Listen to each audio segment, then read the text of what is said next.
Brandon Schaefer, who's the Senate president in Colorado. He was a Democrat. He wanted to sponsor some business-friendly legislation, and he approached the South Metro Denver Chamber, which at the time was the 3rd largest chamber in the state, and he said, "Can you give me some ideas for business-friendly legislation that I could sponsor?" So, the president of the chamber called me and said, "Hey, do you have any ideas? Is there anything you'd like to advance?" And I said, "Yeah, we need to fix our sales tax system. I thought about it for about that long." And he said, "Well, will you write up something?" So I wrote a white paper on how to fix the Colorado sales tax system. And so I started with, "What's the problem?" And then I wrote, "How would you fix it?"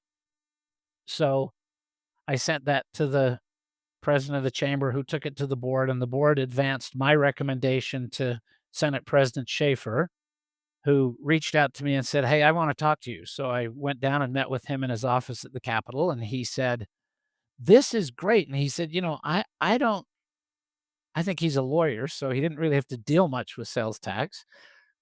He said, "I had no idea it was this big a headache."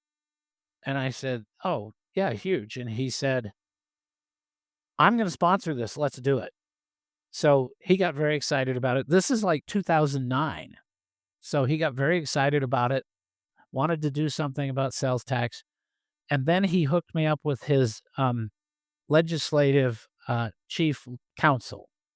So I went down and met with him, walked him through the white paper, and he said, "Okay, I'm going to draft legislation." So this was looking like, wow, this is going to be a fast track to fixing this thing. And he said, "I'm going to write legislation. President Schaefer's going to sponsor it, and this is going to be great."